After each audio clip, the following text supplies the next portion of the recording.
प्राधिकरण। आज के प्रदर्शन की जो वजह है यहाँ ये जो भी आप मेरे परिवार को देख रहे हैं, आपने देखा होगा जगह जगह जहाँ भी सफाई मजदूर गरीब उत्थान यूनियन का प्रदर्शन होता है वो अधिकतर मजदूर परिवार और वाल्मीकि समाज के परिवार के लिए संगठन की लड़ाई होती है।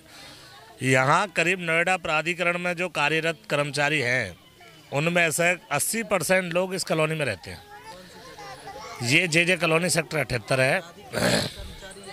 यहाँ नोएडा प्राधिकरण के जो सफाई कर्मचारी हैं अधिकतर वो लोग रहते हैं।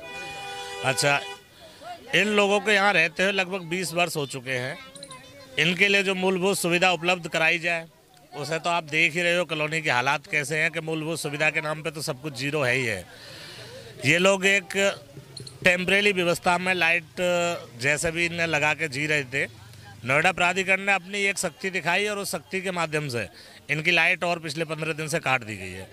आपको दिखा दो इन बच्चों की जो हालत, इन पर जिन पर कपड़ा नहीं है पहनने के लिए अभी ढंग से। ये नोएडा प्राधिकरण के कर्मचारी और नोएडा प्राधिकरण में कार्यरत जो हमारे कर्मचारी उनका दुर्भाग्य है। इतना नोएडा प्राधिकरण वेतन दे रहा है कर्मचारियों को कि वो अपने बच्चों को अच्छा खाना तो बहुत दूर की बात है, अच्छे कपड़ा नहीं पहना सकते।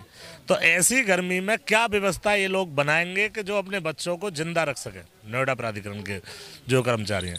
तो अभी ये संगठन की जो आवाज़ है, आज हमने जो नोएडा के अधिकारी थे उनको सूचना देते हुए कर्मचारी सारे ही परेशान थे।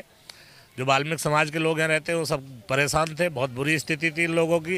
इन्होंने आज मन बनाया सबने कि हमको अगर गर्मी में मरना ही है तो हम अपने बच्चों के साथ रोड पे मरेंगे, रोड पे कहीं भी बैठेंगे। संगठन ने आके इन लोगों को समझाया मैं कि लॉ एंड ऑर्डर का पालन करना बहुत ज़रूरी होता है, इसलिए आज संगठन ने इनको समझा के रोक दिया है।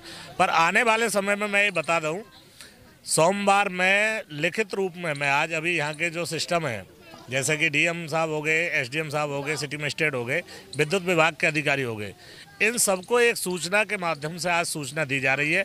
और अगर सोमवार तक इन लोगों की समस्या का समाधान नहीं होता है तो कहीं ना कहीं आप ये देखते होगे कि सफाई कर्मचारी जो परिवार है बहुत बड़ा है उत्तर प्रदेश में। अगर इन लोगों का समाधान नहीं हुआ तो इनके साथ साथ ये तो रहेंगे ही रहेंगे, संगठन इनके साथ मिलकर रोड पे बैठने का काम करेगा। अब तक ये अकेले बैठ रहे थे, इनके साथ अब सफाई मजदूर गरीब उत्थान यूनियन के समस्त कार्यकर्ता रोड पर कहीं भी प्रदर्शन करने के लिए मजबूर होंगे। और अगर फिर भी समस्या नहीं सुनी गई तो उत्तर प्रदेश में, पूरे उत्तर प्रदेश में सफाई मजदूर संगठन काम करता है। अगर समाज पर इतना बड़ा अत्याचार ये ख़त्म नहीं करा गया तो इसके लिए हो सकता है कि पूरे उत्तर प्रदेश में काम बंद हड़ताल करने की नौबत ना आ जाए। मुख्य रूप से समस्या ये है कि ये सभी कर्मचारी भाई अपने जो वाल्मीकि समाज के लोग यहाँ रहते हैं, अदर सभी समाज के, यहाँ एक जातिवाद का मामला नहीं है। मैं ये बता दूं कि यहाँ सब मजदूर वर्ग के लोग रहते हैं और गरीब वर्ग के लोग रहते हैं। यहाँ एक ये नहीं मैं कह सकता कि सभी सफाई कर्मचारी या वाल्मीकि समाज के लोग रहते हैं, यहाँ सभी समाज के लोग रहते हैं। पर सबसे बड़ी इनकी एक जातिवाद वो है कि ये सब गरीब हैं, क्योंकि अगर ये गरीब नहीं होते तो ऐसी स्थिति में यहाँ रहने के लिए मजबूर नहीं होते। यहाँ बिजली पिछले 15 दिन से काट दी गई है, जिसके कारण अभी पीछे मैंने सुना है, जैसे इन लोगों ने बताया कि कोई बच्चा था जो गर्मी के कारण एक्सपायर हो गया। तो अगर हमारे बच्चे मरने शुरू हो जाएंगे तो फिर हमारे संगठन का क्या फ़ायदा हुआ। पहले यहाँ बिजली आती थी, विद्युत विभाग के जो अधिकारी थे उनकी सेटिंग कुछ ऐसी, वो अपने हिसाब से लाइट जला रहे थे। उनकी डिमांड जब पैसा की बढ़ी तो गरीब आदमी पूरी नहीं कर पाए, और जब पूरी नहीं कर पाए तो उनका एक हथियार था कि वो अचानक आए लाइट काट के चले गए। क्या हमारा इनको जीने का अधिकार नहीं है? सारी समस्त सब में लाइट आ रही थी, वो एक सिस्टम की अंधेरगर्दी से लाइट आ रही थी। जबकि आज मुख्यमंत्री साहब की ये आदेश भी है और योजना भी है, जिसको उज्ज्वला योजना का नाम दिया गया है, कि अगर रोड पर कोई ठेली पटरी भी लगा रहा है तो उसको भी लाइट देनी अनिवार्य है। परंतु यहाँ जो लोग हैं वो रेहड़ी पटरी वालों से भी गिरे हुए इनको समझा जा रहा है, क्योंकि इनके बच्चों का जीवन नहीं है। आप एक सेक्टर की लाइट 1 घंटा के लिए काट के देख लो, वो सिस्टम पूरा लखनऊ तक हिला देंगे, लखनऊ तक वो बात पहुँच जाएगी कि हमारी इनमें ये है। आज मुख्यमंत्री जी के पास में एक व्यवस्था है, उत्तर प्रदेश सरकार के पास में एक व्यवस्था है जिसको उज्ज्वला योजना का नाम दिया गया है। ये लोग 20 साल से यहाँ रह रहे हैं। संगठन की मांग है उज्ज्वला योजना के तहत इनके मीटर लगाए जाएं। जो फ्री मीटर की व्यवस्था गवर्नमेंट के पास है उसी से इनके मीटर लगाए जाएं।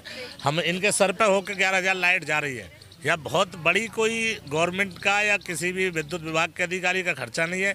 एक ट्रांसफार्मर अगर यहाँ लग जाता है तो एक ट्रांसफार्मर से इन सब लोगों को ज़िंदगी मिल जाएगी। मतलब उस चार्ज को मैं क्या कहूँ, वो चार्ज था एक गुंडा चार्ज, जिस चार्ज को गुंडा चार्ज बोला जा सकता है। वो चार्ज जैसा जिसका दाम था 200, 400, 500 जैसा जिसका हिसाब बन गया वो इस तरह से था। विद्युत विभाग के जो थे वो लेते, विद्युत विभाग के जो उन्हीं की सेटिंग से होता है। अगर एक बात बताओ, बिजली की अगर चोरी हो रही है तो बिना विद्युत विभाग के अधिकारी के तो हो नहीं सकती।